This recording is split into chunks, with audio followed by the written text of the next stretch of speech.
Good morning all of you. आज हम quantum theory start करेंगे। फर्स्ट टॉपिक है what is the need and origin of quantum concept, कि जो हमारा क्वांटम कंसेप्ट था हमें इसकी ज़रूरत क्यों पड़ी या फिर ये हमारा कहाँ से डिस्कवर हुआ। We need quantum physics because classic theory is fail to explain some phenomena like, कि जो हमारी क्वांटम फिजिक्स क्यों डिस्कवर हुई, क्योंकि जो हमारी क्लासिक फिजिक्स थी ना वो है ना कई फिनोमिनाज को एक्सप्लेन करने में नाकाम हो गई थी। जैसे कि पहला क्या है, black body radiation. Classic theory predict infinite energy at short wavelength which is impossible, कि क्लासिक थ्योरी के अकॉर्डिंग अगर हमारा कोई ब्लैक बॉडी रेडिएशन पार्टिकल है वो इन्फानाइट टाइम तक ग्लो करना चाहिए, बट वो हमारा इन द रियल लाइफ वो ग्लो नहीं करता। तो वहाँ पे हमें क्वांटम फिजिक्स की रिक्वायरमेंट पड़ी। सेकंड क्या है, photo electric effect. Photo electric effect क्या है, even intense low frequency light could not injure the electron. Classic wave theory failed, कि जो है क्लासिक वेव थ्योरी क्या कहती है कि अगर थोड़ी सी भी कहीं पे उसको एनर्जी मिलेगी तो वहाँ पे जो हमारा फोटोन होगा वो इंजेक्ट हो जाएगा, but in the real life वो हमारा इंजेक्ट नहीं होता। सेम ऐसे ही हमारा थर्ड क्या है, एटॉमिक स्टेबिलिटी एंड स्पेक्ट्रा, कि जो क्लासिक फिजिक्स क्या एक्सप्लेन करने में फेल हो गई थी कि जो हमारा इलेक्ट्रॉन है वो हमारे न्यूक्लियस के अंदर फॉल क्यों नहीं करता, क्योंकि अकॉर्डिंग टू क्लासिक फिजिक्स जो हमारा इलेक्ट्रॉन है वो न्यूक्लियस में फॉल कर जाना चाहिए, जिससे कारण जो हमारा एटम क्या हो जाएगा, कोलैप्स हो जाएगा। तो जो हमारी क्लासिक फिजिक्स थी वो इन तीनों फिनोमिना को एक्सप्लेन नहीं कर पाए। इससे पता चला कि हमें क्वांटम कंसेप्ट की नीड है, वहाँ से हमारा क्वांटम कंसेप्ट डिस्कवर हुआ। How quantum idea is born. पहले हमें पढ़ा कि हमें क्वांटम फिजिक्स की ज़रूरत क्यों थी, अभी हम देख रहे हैं कि हमारा जो क्वांटम है वो कैसे डिस्कवर हुई थी। प्लैंक ने 1900 में क्या बताया था, that energy is not continuous but emit in small packets called quanta, कि हमारी जो एनर्जी है वो कॉन्टीन्यूस नहीं आती, लगातार नहीं आती, वो स्मॉल पैकेट्स की फॉर्म में आती है, जिसको हम क्वांटा कहते हैं। एनर्जी ऑफ वन क्वांटम, की जो हमारा एक क्वांटा आ रहा है उसकी एनर्जी क्या होती है, E इक्वल्स टू में एच न्यू। न्यू हमारा क्या यहाँ पे फ्रीक्वेंसी है और एच हमारा क्या है, प्लैंक कांस्टेंट। सेकंड, आइंस्टीन ने 1905 में क्या बताया था, light is made up of photon particle of light, कि हमारी जो लाइट किससे बनी हुई है, फोटोन से बनी है, जो कि क्या है, लाइट के पार्टिकल्स है। If photon energy is enough electron is injected, कि हम इनफ अमाउंट के अंदर अगर हम एनर्जी को फॉल करेंगे तभी हमारा जो इलेक्ट्रॉन क्या होगा, इंजेक्ट होगा। Third, electron exist in energy level, कि जो हमारे इलेक्ट्रॉन होते हैं वो एक अपनी एनर्जी लेवल के अंदर एग्जिस्ट करते हैं, जिससे कारण जो हमारा एटम क्या है, कोलैप्स नहीं होता। तो हमें इन तीनों टर्म से क्या पता चल जाता है कि जो हमारी एनर्जी क्या है, क्वांटाइज्ड है, मतलब कि वो पैकेट्स की फॉर्म के अंदर आती है। Light and matter show both wave and particle nature, की हमारा जो लाइट और मैटर है वो दोनों तरीके के नेचर शो करते हैं, वेव भी और पार्टिकल भी, जिसको हम ड्यूअलिटी कहते हैं। This dual nature explain many experiment, जो हमारा ड्यूअल नेचर है इसमें बहुत ज़्यादा एक्सपेरिमेंट्स हो गया है एक्सप्लेन किया। नेक्स्ट टॉपिक है वेव पार्टिकल ड्यूअलिटी, कि हमने कैसे बताया कि जो हमारी रेडिएशन है वो वेव और पार्टिकल दोनों ही फॉर्म में प्रेजेंट होती है। जैसे कि हमारे को रेडिएशन लाइट की फॉर्म के अंदर, तो हमारे पास में visible, infrared, UV rays, x ray की फॉर्म में होती है। ऐसी जो हमारी लाइट होती है उसको हम फोटोन में भी उसको स्टडी करते हैं, जिसको हम क्वांट कहते हैं। जो हमारी विजिबल, इंफ्रारेड, यूवी रेज और एक्सरे होती है इनको हम लैम्डा फ्रीक्वेंसी पे हम इनको मेजर करते हैं। तो ये सब वे हमारी क्या शो करती है, इंटरफेरेंस, डिफ्रैक्शन, पोलराइजेशन को शो करती है। यहाँ पे जो हमारा फोटोन होता है, फोटोन की एनर्जी क्या होती है, एच न्यू होती है। और अगर हम यहाँ पे in the form of momentum देखें तो मोमेंटम किसके बराबर होता है, एच म्यू अपॉन में सी। तो ये हमें क्या शो करती है, ब्लैक बॉडी रेडिएशन शो करती है, फोटो इलेक्ट्रिक इफेक्ट शो करती है और साथ ही हमारा क्रोमटोन इफेक्ट भी शो करती है। तो ये हमारी इंटरफेरेंस, डिफ्रैक्शन, पोलराइजेशन कब शो करती है, जब दो वेव सेम पोजीशन पे सेम टाइम पे, उस टाइम पे हमारी ये प्रॉपर्टी शो करती है। इस समय क्या पता चल जाता है कि जो रेडिएशन है वो वेव की तरह बिहेव कर रही है। सेम जो पार्टिकल नेचर के अंदर जो हमारी black body radiation, photo electric और जो क्रोमटाइन इफेक्ट है ये हमें कब शो होता है, जब हमारी रेडिएंट एनर्जी कोई भी मैटर से इंटरेक्ट करती है in the form of photons, उस टाइम पे हमारे जो इफेक्ट है ये शो होते हैं। इससे हमें क्या पता चलता है कि जो हमारी रेडिएशन है वो किसी तरह बिहेव करती है, पार्टिकल तरह बिहेव करती है। तो हम इन दोनों से क्या कंक्लूजन निकाल सकते हैं कि जो हमारी रेडिएशन है वो wave as well as particle दोनों बिहेव करती है। तो इससे हमें वेव पार्टिकल ड्यूअलिटी का पता चलता है। मटेरियल वेव्स को हम डी ब्रोगली वेव्स भी कहते हैं।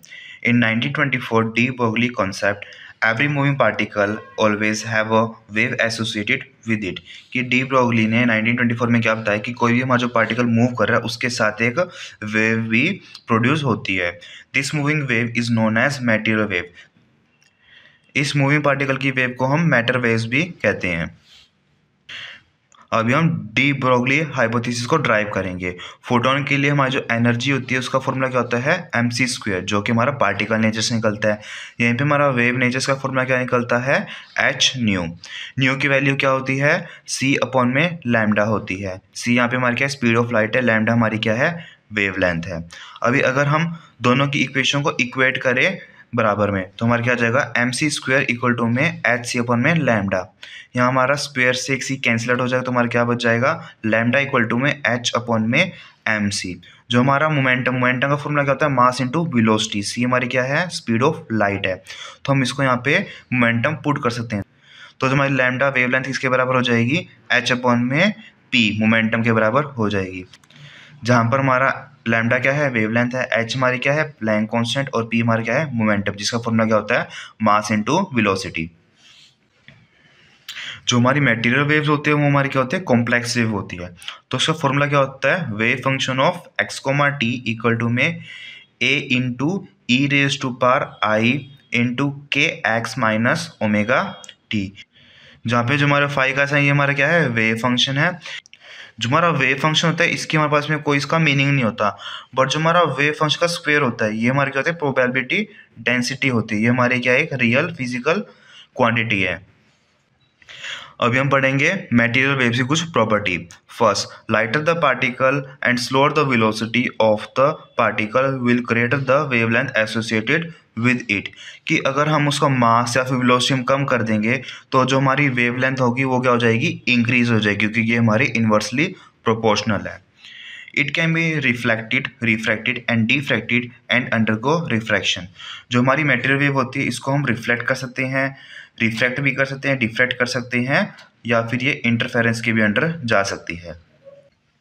If v equal to 0 then lambda equal to infinity, और if v equal to infinity then lambda equal to 0। कि अगर हमारी v की वैल्यू 0 होगी तो 1/0 क्या होता है, इन्फिनिटी। तो हमारी लैम्डा की वैल्यू क्या हो जाएगी, इन्फिनिटी हो जाएगी। और अगर हमारा v इन्फिनिटी होगा तो समथिंग अपॉन इन्फिनिटी की वैल्यू क्या होती है, 0 होती है। तो हमारी लैम्डा की वैल्यू क्या हो जाएगी, 0 हो जाएगी। Material wave is only associated with finite velocity of a particle. इससे हमें क्या पता चलता है कि जो मटेरियल वेव होगी वो कब हमारी फॉर्म होगी, जब हमारा जो पार्टिकल है वो कोई एक फाइनाइट वेलोसिटी के अंदर मूव करेगा। Fourth, matter wave is independent of charge on a moving particle, so they are not electromagnetic in nature. कि जो हमारी मैटर वेव होती है वो चार्ज पे डिपेंड नहीं होती कोई भी मूविंग पार्टिकल की, इसलिए जो हमारी मैटर वेव है वो हमारी क्या है, इलेक्ट्रोमैग्नेटिक वेव नहीं है। Fifth, they can propagate in vacuum, hence they are non mechanical wave. कि जो हमारी मैटर वेव है वो हमारी वैक्यूम के अंदर ट्रेवल कर सकते हैं, इसलिए ये हमारी नॉन मैकेनिकल वेव है।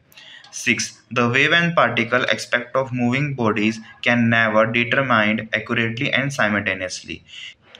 कि कोई हमारी मूविंग बॉडी है हम उसकी वेव और पार्टिकल दोनों की प्रॉपर्टी को हम एक साथ एक्यूरेटली उनको मेजर नहीं कर सकते। Seventh, amplitude of matter wave at a particular region and time depends on the probability of finding the particle at a region and time। कि जो हमारा मटेरियल वेव का जो हमारा एम्पलीट्यूड होता है वो हमें क्या बताता है कि जो हमारी वेव है वो एट अ पर्टिकुलर रीजन और पर्टिकुलर टाइम उसको फाइंड आउट करने की प्रोबेबिलिटी कितनी है, वो हमें इसका एम्पलीट्यूड बताता है। Wave packets. Wave packets are formed when two and more waves of slightly different wavelength exist simultaneously। कि जब भी दो से ज़्यादा वेव जिनकी वेवलेंथ के अंदर बहुत कम डिफरेंस हो वो एक साथ एग्जिस्ट करे तब हमारा वेव पैकेट फॉर्म होता है। फॉर एग्जाम्पल हमारे पास में दो वेव है जिनकी वेवलेंथ में बिल्कुल थोड़ा सा डिफरेंस है, तो वो हमारे इस फॉर्म के अंदर वो ट्रैवल करेगी। तो जो हमारा ये एक लूप सा है ये हमारा क्या है, वेव पैकेट है। Phase velocity. फेज वेलोसिटी क्या होती है, if a imaginary point marked on the travelling wave then it become a representative point for particular phase of wave. The velocity with which it is travel with the motion is known as phase velocity. कि अगर हमारी कोई भी wave travel कर रही है उससे हम कोई भी एक इमेजिनरी पॉइंट को बना ले, तो अगर हम उसके रिस्पेक्ट में हम वेव को अगर देखेंगे तो जिस स्पीड से हमारी वेव मूव कर रही है उसको हम क्या कहेंगे, फेज वेलोसिटी कहेंगे। फेज वेलोसिटी को हम v ऑफ p से रिप्रेजेंट करते हैं। ये हमारे किसके बराबर होती है, ओमेगा अपॉन में k के बराबर होती है। अगर हम यहाँ पे ओमेगा की वैल्यू पुट कर दे h cross k square upon में 2m, तो हमारा k से k कैंसिल आउट हो जाएगा, तो हमारी फेज वेलोसिटी क्या हो जाएगी, h क्रॉस k अपॉन में 2m। तो हमारा h क्रॉस k हमारे किसके बराबर होता है, मोमेंटम बराबर होता है, तो हम इसकी जगह मोमेंटम पुट कर सकते हैं, तो हमारी वैल्यू क्या हो जाएगी, p अपॉन में 2m। और मोमेंटम की वैल्यू क्या होती है साथ में, M v, mass into velocity, तो हमारा m से m कैंसिल आउट हो जाएगा, तो हमारी फेज वेलोसिटी इसके बराबर हो जाएगी वेलोसिटी बाय में 2, जहाँ पे हमारा ओमेगा क्या है, एंगुलर वेलोसिटी है, 2 पाई फ्रीक्वेंसी, के हमारा क्या है, प्रोपगेशन कांस्टेंट है, क्या है हमारा 2 पाई अपॉन में लैम्डा, एम हमारा मास है, वी हमारी वेलोसिटी है। अभी हम फेज वेलोसिटी को ड्राइव करेंगे। If a monochromatic wave with the positive x direction then displacement of wave is given by. हमारे पास में कोई मोनोक्रोमेटिक वेव है। मोनोक्रोमेटिक वेव क्या होती है, जिनकी हमारे पास में वेवलेंथ क्या हो, सेम हो, वो पॉजिटिव एक्स डायरेक्शन के अंदर मूव कर रही है, तो हमारी डिस्प्लेसमेंट किसके बराबर होगी, y equal to a sine of omega T minus के एक्स, जहाँ पर हमारा a क्या है, एम्पलीट्यूड है, ओमेगा क्या है, एंगुलर फ्रीक्वेंसी है, 2 पाई इंटू फ्रीक्वेंसी, t हमारा टाइम है, k हमारा क्या है, प्रोपगेशन कांस्टेंट 2 पाई अपॉन में लैम्डा।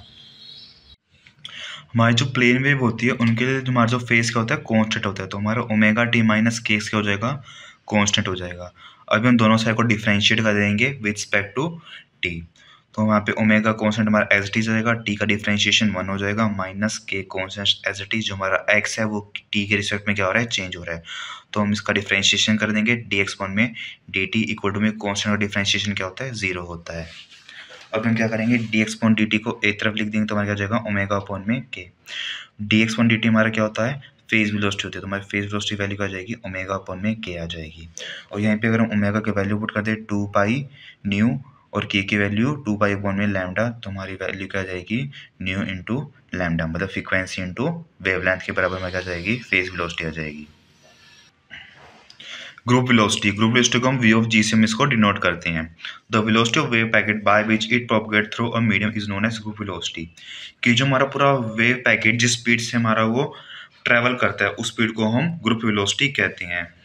बट जो हमारे इसके अंदर की वेव जिस स्पीड से ट्रैवल करते हैं उसको हम फेज वेलोसिटी कहते हैं। ग्रुप वेलोसिटी हमारी किसके बराबर होती है, differentiation of omega with respect to k. हम यहाँ पे ओमेगा की वैल्यू पुट कर देंगे, तो हमारे क्या आ जाएगा, एच क्रॉस के अपॉन में एम। एच क्रॉस के हमारे किसके बराबर होता है, मोमेंटम बराबर होता है, तो हमारी ग्रुप वेलोसिटी किसके बराबर हो जाएगी, पी अपॉन एम के बराबर। अगर हम मोमेंटम की वैल्यू पुट कर दे एम इंटू वी, तो हमारा एम से एम कैंसिल आउट हो जाएगा, तो हमारी ग्रुप वेलोसिटी किसके बराबर हो जाएगी, वी के बराबर हो जाएगी।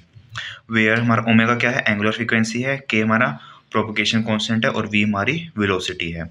जो हमारी ग्रुप वेलोसिटी है वो हमारी पार्टिकल वेलोसिटी के बराबर होती है। जो हम फिजिक्स में वेलोसिटी का फॉर्मूला लिखते हैं v इक्वल टू मीटर पर सेकेंड, वो हमारी क्या होती है, ये ग्रुप वेलोसिटी होती है। अभी हम ग्रुप वेलोसिटी को ड्राइव करेंगे। Let a wave packet is form by superimposing two wave of equal amplitude a of slightly different in frequency omega 1 and omega 2 and propagation constant k1 and k2। कि हम suppose करते हैं कि हमारे पास में कोई दो फ्रीक्वेंसी है जिनका एम्पलीट्यूड क्या है, सेम है, बट जो उनकी फ्रीक्वेंसी और जो प्रोपगेशन कांस्टेंट है उनमें थोड़ा सा डिफरेंट है। तो हमारी y1 क्या हो जाएगी, a sine of omega 1t minus k1x, और y2 हमारी क्या हो जाएगी, a sine of omega 2t minus k2x।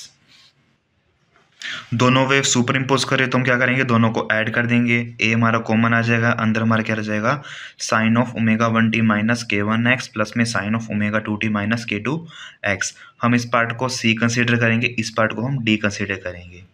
अब हम इसको फर्दर सोल्व करेंगे, तो हमारा sine c plus sine d क्या होता है, हमारा 2 sine of c plus d by 2 cos of c minus d by 2।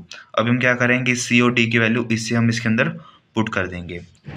ए हमारा कॉमन था ही, तो हमारे क्या हो जाएगा 2a into sine of omega 1t minus k2x plus में omega 2t minus k2x by 2 and cos of omega 1t minus k1x minus of omega 2t minus k2x divide by में 2। ये पूरा होल के बाहर माइनस लगेगा।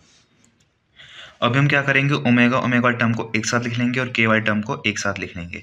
तो हमारा क्या हो जाएगा, 2a sine of omega 1 plus omega 2 into t by 2 minus में k1 plus k2 into x by 2 cos of omega 1 minus omega 2 by 2 into T minus में k1 minus k2 by 2 into x. अभी हम omega 1 plus omega 2 को हम क्या लिख सकते हैं, 2 ओमेगा लिख सकते हैं। k1 प्लस k2 को हम 2k लिख सकते हैं। ओमेगा 1 माइनस ओमेगा 2 को हम डी डब्ल्यू लिख देंगे और k1 माइनस k2 को हम डी के लिख देंगे। अभी हम क्या करेंगे, इसकी वैल्यू को इसके अंदर पुट कर देंगे। वैल्यू पुट करने के बाद हमारे पास में इक्वेशन क्या बन जाएगी, 2a sine of omega T minus के X cos of D omega T by 2 minus D K X by 2। अभी हमारे पास वो इक्वेशन बननी है, इसमें हमारी दो टर्म फॉर्म हो रही है, टर्म 1 एंड टर्म 2। टर्म 2 हमारी क्या है, sine of omega T minus के एक्स। हमें क्या बताती है, फेज वेलोसिटी को ये डिटरमाइन करती है। तो हमारी फेज वेलोसिटी किसके बराबर होती है, ओमेगा अपॉन के इक्वल टू में न्यू इंटू लैम्डा, मतलब फ्रीक्वेंसी इंटू वेवलेंथ। यहीं पर जो हमारी सेकेंड टर्म है वो हमें क्या बताती है, cos of del omega T minus del k x. ये हमें ग्रुप वेलोसिटी को शो करती है, वेव पैकेट की वेलोसिटी को। तो हमारी ग्रुप वेलोसिटी किसके बराबर हो जाएगी, differentiation omega with respect to k, जिसको हम डेल ओमेगा अपॉन में डेल के भी लिख सकते हैं। नेक्स्ट है डिफरेंस बिटवीन फेज वेलोसिटी और ग्रुप वेलोसिटी। फेज वेलोसिटी को हम वी ऑफ पी से डिनोट करते हैं और ग्रुप वेलोसिटी को हम वी ऑफ जी से डिनोट करते हैं। Velocity of each individual wave in the wave packet. हमारी फेज वेलोसिटी क्या होती है, जो हमारे वेव पैकेट के अंदर जो वेव होती है, हर एक वेव की वेलोसिटी को हम फेज वेलोसिटी कहते हैं। यहीं पे जिस वेलोसिटी से हमारा जो वेव पैकेट मूव करता है उस वेलोसिटी को हम ग्रुप वेलोसिटी कहते हैं। फेज वेलोसिटी का फॉर्मूला क्या होता है, omega upon K. Group velocity का फॉर्मूला क्या होता है, differentiation of omega with respect to के।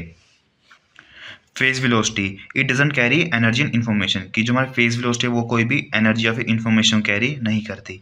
यहीं पे जो हमारी ग्रुप वेलोसिटी होती है वो एनर्जी और इन्फॉर्मेशन को कैरी करती है खुद के साथ। Fourth point, it can exceed speed of light, कि जो हमारी फेज वेलोसिटी की स्पीड लाइट से भी ज़्यादा तेज हो सकती है। और group velocity it is always less than और equal to the speed of light, की जो हमारी ग्रुप वेलोसिटी की स्पीड क्या होगी, स्पीड ऑफ लाइट या तो बराबर होगी या फिर उससे कम होगी। मैटर के लिए हमारी जो फेज वेलोसिटी हमारी किसके बराबर होगी, v बाई 2 के बराबर होगी, वेलोसिटी बाई 2। और जो हमारी ग्रुप वेलोसिटी किसके बराबर होगी, v के बराबर होगी। 6 point, it show speed and direction of the face propagation. Face velocity में क्या बताती है कि जो हमारा फेस है वो किस डायरेक्शन में किस स्पीड से चेंज हो रहा है। और जो हमारी ग्रुप वेलोसिटी क्या बताती है कि जो हमारी एनर्जी है वो किस डायरेक्शन में कितनी स्पीड से मूव कर रही है। नेक्स्ट अभी हम क्या देखें, relationship between phase velocity and group velocity, कि हमारा फेज वेलोसिटी और ग्रुप वेलोसिटी बीच में क्या रिलेशन है। फेज वेलोसिटी हमारा क्या होता है, ओमेगा अपॉन के होता है। तो यहीं से हम ओमेगा की वैल्यू निकालेंगे तो हमारी क्या आ जाएगी, फेज वेलोसिटी इंटू के। और हमारी ग्रुप वेलोसिटी का फॉर्मूला क्या होता है, differentiation of omega with respect to k. अभी हम क्या करेंगे, ओमेगा की वैल्यू को इसके अंदर पुट कर देंगे। तो उसके बाद हमारा क्या आ जाएगा, ग्रुप वेलोसिटी हमारी किसके बराबर हो जाएगी, differentiation of phase velocity into के विद रिस्पेक्ट टू के। अभी हम इसको डिफ्रेंशिएट करेंगे चैन रूल का यूज़ करके। तो हमारा वी पी इंटू के है, ये हमारा मल्टीप्लीकेशन के अंदर है। तो हमारा क्या रूल लग जाएगा, u इंटू वी। इससे हमारा क्या होता है, u as it is, v का डिफ्रेंशिएशन, फिर u का differentiation v as it is. तो हम लेट कर लेंगे कि हमारा u क्या है, v ऑफ p है, v हमारा क्या है, k है। तो सबसे पहले हम क्या करेंगे, v ऑफ p हमारा एज इट इज़ आ जाएगा और जो हमारा k है, k का डिफ्रेंशिएशन कर देंगे, डी के अपॉन डी के हो जाएगा। और प्लस में हम क्या लिख देंगे, u का डिफ्रेंशिएशन। तो हमारा v ऑफ p का डिफ्रेंशिएशन करें तो हमारा क्या आ जाएगा, differentiation of phase velocity with respect to k। और जो हमारा v k हमारा एज इट इज़ आ जाएगा, डी के से हमारा डी कैंसिल आउट हो जाएगा। तो हमारा क्या बच जाएगा, फेज वेलोसिटी प्लस में k into differentiation of phase velocity with respect to k। इसका हम differentiation with respect to k करेंगे। अभी हमें पता है कि के की हमारी वैल्यू क्या होती है, 2 पाई अपॉन में लैम्डा होती है। तो हम क्या करेंगे, इसमें भी दोनों तरफ डिफरेंशिएशन करेंगे with respect to lambda.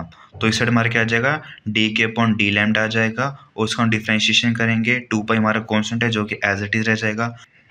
Lambda की पावर क्या है, -1। तो हम क्या करेंगे, पावर से हम इसको मल्टीप्लाई कर देंगे और जो हमारी पावर थी -1 हम उसके अंदर से एक और माइनस कर लेंगे।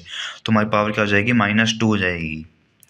अगर हम इसको डी के अगर हमारा एक साइड लिखे तो हमारी इक्वेशन क्या बन जाएगी, -2 पाई अपॉन में lambda square into D lambda. अभी हम क्या करेंगे, डी के वैल्यू को हम इक्वेशन 3 के अंदर हम पुट कर देंगे। तो हमारा क्या हो जाएगा, ग्रुप वेलोसिटी इक्वल टू में फेज वेलोसिटी प्लस में 2 pi upon lambda into D V P. यहाँ पे हमने इसकी वैल्यू पुट कर दी थी डी के की, तो हमारे क्या जाएगा माइनस 2 पाई अपॉन में lambda square into D lambda. तो यहाँ से हमारा 2 पाई से 2 पाई कैंसिल आउट हो जाएगा, लैम्डा से हमारा लैम्डा कैंसिल आउट हो जाएगा। तो हमारा क्या रह जाएगा, ग्रुप वेलोसिटी इक्वल टू में phase velocity minus lambda into D P V divide by में डी लैम्डा। तो हमारा ये वैल्यू आ जाएगी। तो हमारा ओवरऑल रिलेशनशिप क्या आ गया कि जो हमारी ग्रुप वेलोसिटी किसके बराबर होती है, फेज वेलोसिटी माइनस में lambda into differentiation of phase velocity with respect to lambda. अगर हमारा कोई भी नॉन डिस्पर्सिव मीडियम है, नॉन डिस्पर्सिव मीडियम क्या होता है, जिसमें हमारी जो वेलोसिटी होती है वो हमारी फ्रीक्वेंसी पे डिपेंड नहीं करती, उस केस के लिए हमारा डी पी वी की वैल्यू क्या जाएगी, 0 हो जाएगी। तो हमारी ग्रुप वेलोसिटी फेज वेलोसिटी के बराबर हो जाएगी। और अगर हमारा कोई डिस्पर्सिव मीडियम होगा जिससे हमारी जो वेलोसिटी है वो फ्रीक्वेंसी पे डिपेंड नहीं करेगी, उस केस में हमारी ग्रुप वेलोसिटी ज़्यादा होगी फेज वेलोसिटी से। वेव फंक्शन को हम साई से डिनोट करते हैं। It is a mathematical function of space coordinates x, y, z and time t which contain complete information about particle at position r and time t। Wave function जिसको हम साई से denote करते हैं, ये हमारे मैथमेटिकल फंक्शन है जो कि स्पेस के अंदर एक फिक्स टाइम के अंदर पार्टिकल की सभी इंफॉर्मेशन को कलेक्ट करता है, या फिर हम इसकी हेल्प से पार्टिकल की सभी इंफॉर्मेशन को हम ड्राइव कर सकते हैं। वेव फंक्शन को हम कैसे डिनोट करते हैं, psi of R vector comma T से डिनोट करते हैं, या फिर हम psi of x comma Y comma Z comma T से डिनोट करते हैं। ये हमारा स्पेस कोऑर्डिनेट हो गया, ये हमारा टाइम हो गया, ऐसे ही हमारा स्पेस कोऑर्डिनेट और ये हमारा टाइम हो गया। नेक्स्ट है फिजिकल सिग्निफिकेंस, कि हमारा जो वेव फंक्शन है साई वो हमारा किस लिए यूज होता है, इसका मीनिंग क्या है। Psi itself has no directly meaning as it is a complex value. जो हमारा साई है इसका कोई भी मीनिंग नहीं है क्योंकि ये हमारी क्या है, कॉम्प्लेक्स वैल्यू है। बट यहीं पे अगर हम इसका कॉम्प्लीमेंट से अगर हम इसका स्क्वायर करें तो इसकी वैल्यू हमारे पास में क्या आ जाती है, A square plus A B I minus A B I minus I square B square. तो हमारा इससे हमारा कैंसल आउट हो जाएगा, आई स्क्वायर की वैल्यू क्या होती है -1, माइनस माइनस हमारा प्लस हो जाएगा। तो हमारी साई स्क्वायर की वैल्यू हमारे पास में क्या आ जाएगी, a square plus B square आ जाएगी। तो जो हमारी साई स्क्वायर है वो हमारी क्या एक रियल वैल्यू है, यह प्रोबेबिलिटी डेंसिटी फंक्शन है। ये हमारा ये हमें बताते हैं कि एक पर्टिकुलर प्लेस पे पर्टिकुलर टाइम पे हमारा जो पार्टिकल है उसके वहाँ पे होने की कितनी चांसेस है वो हमें ये बताती है। Condition on a valid wave function, कि जो हमारा वेव फंक्शन को फॉर्म करने के लिए उसको कुछ कंडीशन को सेटिस्फाई करना होता है। फर्स्ट क्या है, normalization, psi must be normalized probability which is explainable total probability equal to 1, कि हमारे जो साई की अगर हम टोटल प्रोबेबिलिटी का इंटीग्रेशन करते तो उसकी वैल्यू क्या आनी चाहिए, 1 आनी चाहिए। सेकंड सिंगल वैल्यूनेस, की जो हमारा साई है इसकी हमेशा सिंगल वैल्यू आनी चाहिए हर एक जगह पे, कि हमारी सेम पोजीशन और टाइम पे इसकी डिफरेंट वैल्यू हमारे पास नहीं आनी चाहिए। थर्ड क्या है, continuity, psi must be continuity in all region not break और जंप, कि हर एक एरिया के अंदर जो साई की वैल्यू है वो हमारे पास में फाइनाइट आनी चाहिए, कोई भी एरिया की वैल्यू बीच में छूटनी नहीं चाहिए। Fourth, finite, psi must be finite for all values of X Y Z in space, कि स्पेस के हर एक कोऑर्डिनेट में जो हमारी साई की वैल्यू है वो हमारी फाइनाइट होनी चाहिए, इसकी वैल्यू इन्फिनिटी नहीं होनी चाहिए। Second, continuous first derivative Sai must B continuous and single valued everywhere, कि जो हमारा साई है अगर हम इसका फर्स्ट डेरिवेटिव निकालें तो जो डेरिवेटिव का आंसर आएगा वो हमेशा कॉन्टिन्यूस और सिंगल वैल्यूड होना चाहिए सभी प्लेस के लिए। बोर्न इंटरप्रिटेशन मतलब क्या है, कि हमें कैसे पता चला कि जो साई है वो हमारा प्रोबेबिलिटी से रिलेटेड है।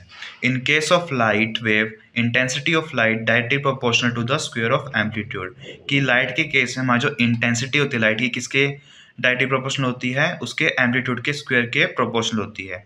Greater the amplitude greater the probability of finding a photon in that region, कि हमारा जितने ज़्यादा वैल्यू एम्पलीट्यूड की होगी उतनी ही ज़्यादा प्रोबेबिलिटी होगी कि जो हमारा फोटोन है वो उस प्लेस पे लोकेट होगा।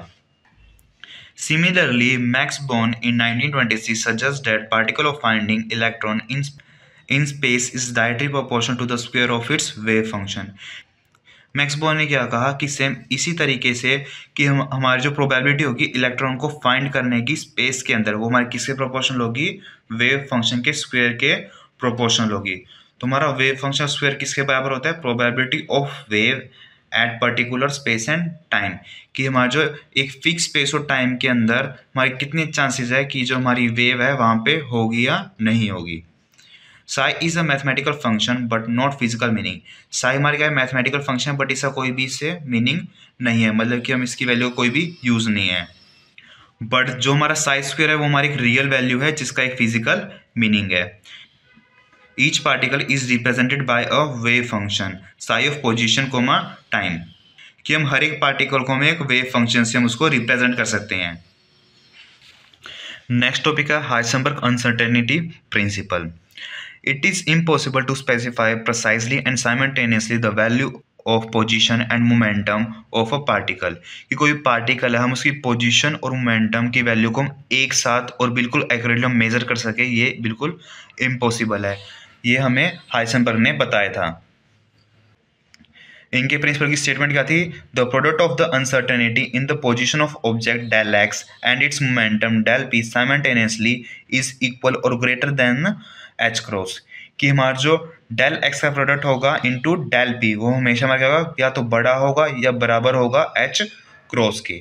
एच क्रॉस की हमारी वैल्यू क्या होती है, एच अपॉन में 2 पाई। डेल एक्स हमारा क्या है, चेंज इन पोजिशन है, और डेल पी हमारा क्या है, चेंज इन मोमेंटम है। अगर हमारा जो वेव पैकेट नैरो होगा तो उसके लिए हमारी जो चेंज इन मोमेंटम की वैल्यू क्या होगी, ज़्यादा होगी। और यहीं पे अगर हमारा जो वेव पैकेट ब्रॉडर होगा, मतलब कि उस यहीं पे अगर उसकी विड्थ ज़्यादा होगी तो जो उसका चेंज इन मोमेंटम क्या होगा, बहुत कम होगा। The uncertainty principle can be state in the term of energy of a particle at a time, कि जो हमारा अनसर्टेनिटी प्रिंसिपल है हम इसको एनर्जी और टाइम की फॉर्म में भी हम इसको रिप्रेजेंट कर सकते हैं। Del E into del T is greater than equal to में एच क्रॉस, कि हमारा change of energy into change of time हमारा किससे ग्रेटर दैन और बराबर होगा, एच क्रॉस की होगा। एप्लीकेशन, हमारा हाइजेनबर्ग प्रिंसिपल किस लिए यूज होता है, एटॉमिक स्टेबिलिटी को फाइंड आउट करने के लिए। इससे हम क्या प्रूफ कर सकते हैं कि जो हमारा इलेक्ट्रॉन है वो न्यूक्लियस के अंदर एग्जिस्ट करेगा या फिर नहीं करेगा। स्क्रोडिंजर टाइम डिपेंडेंट इक्वेशन, सबसे पहले हम स्क्रोडिंजर टाइम डिपेंडेंट इक्वेशन को हम ड्राइव करेंगे। It is use to determine how a wave function involve with time and position. इस समय क्या पता चलता है कि जो हमारा वेव फंक्शन है वो कैसे चेंज होता है टाइम और पोजीशन के साथ। Let equation of a free moving particle in positive x direction given by, कि हमारा कोई फ्री पार्टिकल है वो पॉजिटिव एक्स डायरेक्शन के अंदर मूव हो रहा है, तो हमारा फॉर्मूला क्या हो जाएगा, psi of x comma T किसके बराबर हो जाएगा, A E T to power minus I omega T minus के एक्स, जहाँ पर हमारा ए क्या हो जाएगा, एम्पलीट्यूड, ओमेगा क्या हो जाएगा, angular frequency, 2 pi nu, T हमारा टाइम हो जाएगा, के हमारा क्या हो जाएगा 2 पाई अपॉन में लैम्डा। एज वी नो कि जो हमारा ई की वैल्यू क्या होती है, एच क्रॉस ओमेगा होती है, और मोमेंटम की वैल्यू क्या होती है, एच क्रॉस के होती है। यहीं से अगर हम ओमेगा और के की वैल्यू निकालें, ओमेगा की वैल्यू क्या हो जाएगी, ई अपॉन में एच क्रॉस, और के की वैल्यू क्या हो जाएगी, पी अपॉन में एच क्रॉस। अब हम क्या करेंगे, ओमेगा और के की वैल्यू हम इक्वेशन 1 के अंदर हम पुट कर देंगे। इक्वेशन 1 के अंदर हम जैसे इनकी वैल्यू पुट करेंगे तो हमारी इक्वेशन क्या बन जाएगी, psi of x comma T equal to में A E raise to power minus I into E upon में H cross into T minus P upon में एच क्रॉस इंटू एक्स। यहाँ से हम क्या करेंगे, एच क्रॉस को कॉमन ले लेंगे तो हमारी इक्वेशन क्या बन जाएगी, A E raise to power minus I upon में एच क्रॉस इंटू में ई टी माइनस में P X. As we know that कि जो हमारी टोटल एनर्जी होती है किसके बराबर होती है, काइनेटिक एनर्जी प्लस में पोटेंशियल एनर्जी। काइनेटिक एनर्जी का फॉर्मूला क्या होता है, हाफ अपॉन में M V square, potential energy को हमने यहाँ पे वी लेट कर लिया है। अभी हम क्या करेंगे, हमारी जो मोमेंटम किसके बराबर होता है, एम वी के बराबर होता है, तो हम क्या करेंगे यहाँ पे इसको मोमेंटम की फॉर्म में लिख लेंगे, तो हमारी इक्वेशन बन जाएगी पी स्क्वायर अपॉन में 2m प्लस में वी बन जाएगी। अभी हम क्या करेंगे, दोनों साइड को हम यहाँ पे psi of x comma T से मल्टीप्लाई कर देंगे, तो हमारी इक्वेशन बन जाएगी ई of psi of x comma T equal to में पी स्क्वायर डिवाइड बाय में 2m psi of x comma T plus में V of psi of x comma T, हमारी इक्वेशन 5 बन जाएगी। अभी हम क्या करेंगे, जो हमने पीछे इक्वेशन बनाई थी हम उसका क्या करेंगे, इक्वेशन 4 का डबल डिफरेंशिएशन कर देंगे विद रिस्पेक्ट टू एक्स करेंगे। ये हमारी इक्वेशन थी। हम इसे सबसे पहले एक बार डिफरेंशिएशन करेंगे तो हमारी इक्वेशन एज इट इज आ जाएगी, क्योंकि ई रेज टू पावर एक्स का डिफरेंशिएशन क्या होता है, ई रेज टू पावर एक्स, उसके बाद हम इसका पावर का डिफरेंशिएशन करते हैं। तो हमारा ई रेज टू पावर एक्स हमारा एज इट इज आ गया। अब हम इसकी पावर का डिफरेंशिएशन करेंगे। ई ऑफ टी हमारा कॉन्स्टेंट है, इसका डिफरेंशिएशन 0 हो जाएगा। पी ऑफ एक्स में हमारा एक्स है, इसका डिफरेंशिएशन करेंगे, माइनस माइनस हमारा प्लस हो जाएगा, तो हमारा क्या रह जाएगा, एक्स का डिफरेंशिएशन 1 हो जाएगा। तो पी अब आई इंटू पी अपॉन में एच क्रॉस रह जाएगा। अब हम इसका वापस से डिफरेंशिएशन करेंगे। जो साई ऑफ हमारा एक्स कोमा टी है उसकी वैल्यू यही है, तो हम इसका वापस से डिफरेंशिएशन तो क्या आ जाएगा, ई raise to power x into x का वापस से डिफरेंशिएशन करेंगे तो हमारी वैल्यू आ जाएगी, सेम वैल्यू वापस से आ जाएगी, आई into P into H cross. तो इन सब का क्या हो जाएगा, स्क्वायर हो जाएगा। हमारी आई स्क्वायर की वैल्यू क्या होती है, -1 है, तो हम इसकी वैल्यू को पुट कर देंगे तो हमारा आंसर क्या जाएगा, माइनस पी स्क्वायर अपॉन में H cross square psi of x comma T. यहाँ से हम P square psi of x comma T की वैल्यू फाइंड आउट कर लेंगे, जो कि हमारी क्या जाएगी, minus H cross square double differentiation of psi of x comma T with respect to X. ये हमारी 6th इक्वेशन हो जाएगी। अभी हम क्या करेंगे, जो हमारी इक्वेशन 4 थी उसको हम विद रिस्पेक्ट टू टी हम उसका डिफरेंशिएशन करेंगे। हमारी इक्वेशन 4 क्या थी, psi of x comma T equal to में A E raise to power minus I upon में H cross E T minus में पी एक्स हमारा कॉन्स्टेंट है, इसकी वैल्यू 0 हो जाएगी। और इसका E raise to power X का डिफरेंशिएशन क्या हो जाएगा, ई रेज टू पावर एक्स, हम यहाँ पे एक्स का डिफरेंशिएशन करेंगे तो हमारा क्या आ जाएगा, माइनस आई ई अपॉन में एच क्रॉस आ जाएगा। अभी हम क्या करेंगे, जो हमारी एनर्जी की वैल्यू है, एनर्जी इंटू में psi of x comma T, हम इसको एक तरफ पुट कर लेंगे तो यहाँ पे हमारा माइनस आई रह जाएगा, यहाँ पे H cross into differentiation of psi respect to X comma T हो जाएगा। अब हम क्या करेंगे, दोनों साइड को आई से मल्टीप्लाई कर देंगे, यहाँ हमारा आई आ जाएगा और यहाँ हमारा क्या हो जाएगा, आई स्क्वायर हो जाएगा। आई स्क्वायर की वैल्यू क्या हो जाएगी, -1, माइनस से माइनस हमारा कैंसल हो जाएगा, तो हमारा क्या हो जाएगा, E into psi of x comma T की वैल्यू क्या हो जाएगी, आई into H cross differentiation of psi of x comma T हो जाएगी। अभी हम क्या करेंगे, 6th और 7th इक्वेशन की वैल्यू को इक्वेशन 5 के अंदर पुट करेंगे। इक्वेशन 5 हमारी क्या थी, जो हमने एनर्जी की इक्वेशन से फाइंड आउट की थी, और जो हमारी इक्वेशन 6 थी वो उसमें हमारी P square psi of x comma T की वैल्यू थी। अभी हम यहाँ पे P square psi of x comma T की वैल्यू पुट करेंगे, और साथ में जो हमारी इक्वेशन 7 थी उससे हम E into psi of x comma T की वैल्यू पुट कर देंगे, तो हमारी इक्वेशन क्या बन जाएगी, ये हमारी स्क्रोडिंजर टाइम डिपेंडेंट इक्वेशन बन जाएगी। ये हमारी 1D के अंदर है। यहीं पे अगर हमें इसको 3D के अंदर रिप्रेजेंट करना हो तो जहाँ पे हमने इसका differentiation respect to X square किया है, तो हम यहाँ पे इसका डिफरेंशिएशन किससे कर देंगे, डेल स्क्वायर से हम इसका डिफरेंशिएशन कर देंगे, और हमारा क्या, psi of R vector comma T हमारा कॉमन आ जाएगा, क्योंकि 3D के अंदर हमारा X comma Y comma Z तीनों हमारे जो कोऑर्डिनेट्स है वो वेरी करेंगे। जहाँ पे हमारा वी क्या हो जाएगा, पोटेंशियल डिफरेंस हो जाएगा, और एम हमारा क्या हो जाएगा, मास हो जाएगा। Good morning all of you. आज हम क्वांटम थ्योरी का लेक्चर 5 करेंगे, स्क्रोडिंजर टाइम डिपेंडेंट इक्वेशन। सबसे पहले हम स्क्रोडिंजर टाइम डिपेंडेंट इक्वेशन को हम ड्राइव करेंगे। It is use to determine how wave function involve with time and position. इस समय क्या पता चलता है कि जो हमारा वेव फंक्शन है वो कैसे चेंज होता है टाइम और पोजीशन के साथ। Let equation of a free moving particle in positive x direction given by, कि हमें कोई फ्री पार्टिकल है वो पॉजिटिव एक्स डायरेक्शन के अंदर मूव हो रहा है, तो हमारा फॉर्मूला क्या हो जाएगा, psi of x comma T किसके बराबर हो जाएगा, A E raise to power minus I omega T minus के एक्स, जहाँ पर हमारा ए क्या हो जाएगा, एम्पलीट्यूड, ओमेगा क्या हो जाएगा, angular frequency, 2 pi nu, T हमारा टाइम हो जाएगा, के हमारा क्या हो जाएगा, 2 पाई अपॉन में लैम्डा। एज वी नो कि जो हमारा ई की वैल्यू क्या होती है, एच क्रॉस ओमेगा होती है, और मोमेंटम की वैल्यू क्या होती है, एच क्रॉस के होती है। यहीं से अगर हम ओमेगा और के की वैल्यू निकालें, ओमेगा की वैल्यू क्या हो जाएगी, ई अपॉन में एच क्रॉस, और के की वैल्यू क्या हो जाएगी, पी अपॉन में एच क्रॉस। अब हम क्या करेंगे, ओमेगा और के की वैल्यू हम इक्वेशन 1 के अंदर हम पुट कर देंगे। इक्वेशन 1 के अंदर हम जैसे इनकी वैल्यू पुट करेंगे तो हमारी इक्वेशन क्या बन जाएगी, psi of x comma T equal to में A E raise to power minus I into E upon में H cross into T minus P upon में एच क्रॉस इंटू एक्स। यहाँ से हम क्या करेंगे, एच क्रॉस हम कॉमन ले लेंगे तो हमारी इक्वेशन क्या बन जाएगी, A E raise to power minus I upon में एच क्रॉस इंटू में ई टी माइनस में P X. As we know that कि जो हमारी टोटल एनर्जी होती है किसके बराबर होती है, काइनेटिक एनर्जी प्लस में पोटेंशियल एनर्जी। काइनेटिक एनर्जी का फॉर्मूला क्या होता है, हाफ अपॉन में M V square, potential energy को हमने यहाँ पे वी लेट कर लिया है।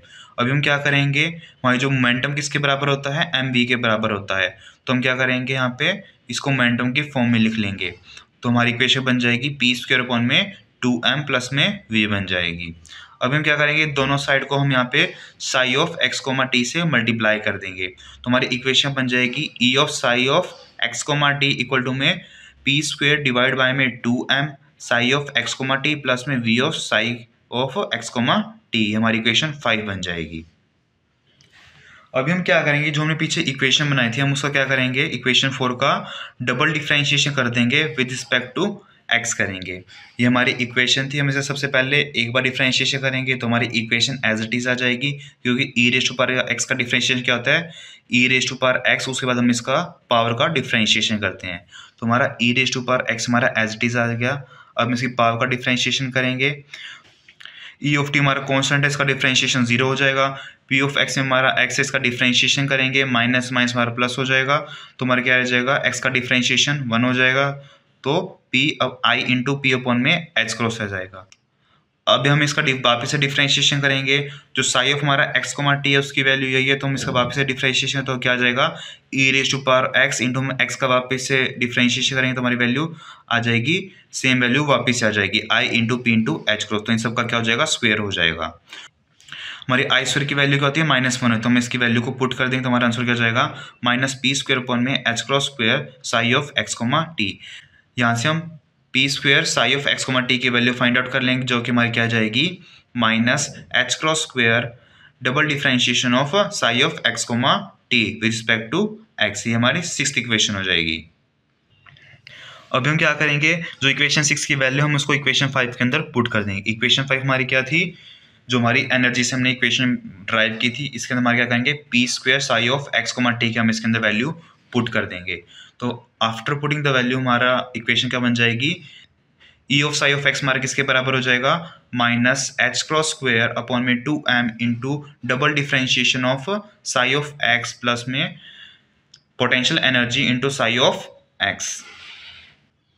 अभी हम क्या करेंगे, इन सबको हम लेफ्ट हैंड साइड मूव कर दें तो हमारी इक्वेशन क्या बन जाएगी, तो हमारी इक्वेशन बन जाएगी माइनस से चाहे पॉजिटिव हो जाएगा, एच क्रॉस स्क्वायर बाय में 2m into double differentiation of psi of x plus में हम यहाँ पे क्या करेंगे, साई ऑफ एक्स कॉमन ले लेंगे तो हमारा क्या आ जाएगा, e minus V into psi of x equal to में 0। ये हमारे क्या है, श्रोडिंगर टाइम इंडिपेंडेंट इक्वेशन है 1D के अंदर। अभी हम अगर इसको 3D के अंदर लिखें, 3D के अंदर हम क्या चेंज कर देंगे, बस हम x की जगह हम यहाँ पे r वेक्टर चेंज कर देंगे और डिफरेंशिएशन की जगह हम यहाँ पे इसको डेल से रिप्रेजेंट कर देंगे। डेल की हमारी क्या वैल्यू क्या होती है, double differentiation respect to x plus में double differentiation respect to y plus double differentiation respect to z होती है।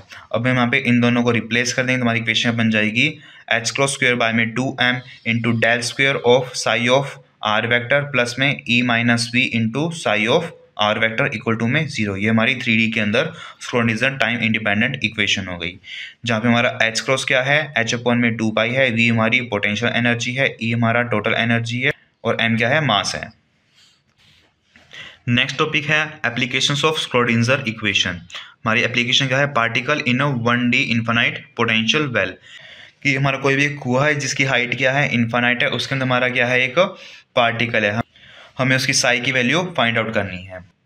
तो इससे हमें क्या पता चलता है, हमें डायग्राम बनाएंगे, अंदर हमारी वेलोसिटी क्या है, 0 है, x की वैल्यू 0 से लेके x की वैल्यू l तक हमारी वेलोसिटी 0 रहेगी और इसके बाहर इसकी वैल्यू क्या हो जाएगी, वेलोसिटी की वैल्यू इन्फिनिटी हो जाएगी, वही हमने यहाँ पे लिखा है। तो हम क्या करेंगे, हम इसके अंदर टाइम इंडिपेंडेंट श्रोडिंगर इक्वेशन का यूज़ करेंगे। अंदर हमारी v की वैल्यू क्या है, 0, तो हम क्या करेंगे, हम v की वैल्यू 0 पुट करें तो हमारी इक्वेशन बन जाएगी double differentiation of psi respect to x plus हम यहाँ पे एच क्रॉस स्क्वायर बाय में 2m को हम यहाँ पे कॉमन ले लिया, जिसके कारण हमारा यहाँ पे ये डिवाइड में आ गया है, तो 2m अपॉन में H cross square into E into psi of x equal to 0 आ गया।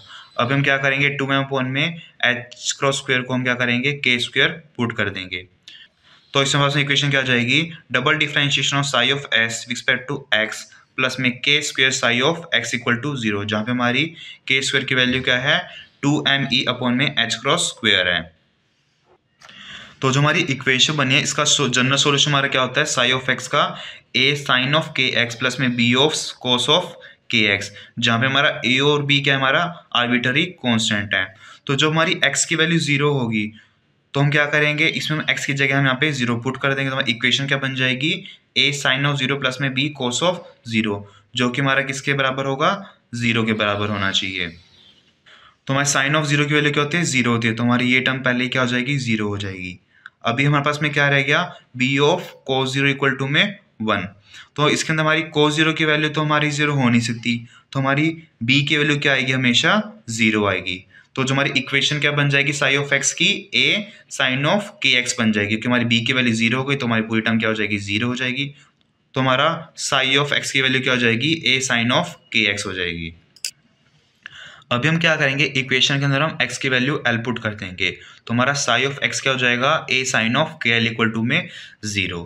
तो हमारे यहाँ पे a की वैल्यू तो 0 हो नहीं सकती, इट मीन्स हमारी साइन ऑफ के एल की वैल्यू क्या होगी, 0 होगी। तो हमारी साइन के एल की वैल्यू 0 कब होगी, जब हमारी साइन की वैल्यू क्या हो, मल्टीपल ऑफ पाई हो, उस टाइम पे साइन की वैल्यू क्या हो जाती है, 0 हो जाती है। तो इससे हम क्या कंक्लूजन निकाल सकते हैं कि जो हमारा के एल है वो किसके बराबर होना चाहिए, एन पाई के बराबर होना चाहिए। यहाँ से हमारी के वैल्यू क्या निकल जाएगी, एन पाई अपॉन में एल आ जाएगी। अभी इस इक्वेशन हमारी के की वैल्यू आ गई, अभी हमें ए की वैल्यू और फाइंड आउट करनी है। अभी हम क्या करेंगे, इक्वेशन 1 के अंदर इक्वेशन 2 से इसकी वैल्यू पुट कर देंगे, तो हमारी इक्वेशन क्या बन जाएगी, psi of x equal to में a sine of N pi upon में एल एक्स हो जाएगी। एज यू नो कि जो हमारा वेव फंक्शन होता है वो हमारा नॉर्मलाइज होना चाहिए, इट मीन्स अगर हम उसका लिमिटेशन करें तो उसकी प्रोबेबिलिटी की वैल्यू क्या आनी चाहिए, 1 आनी चाहिए।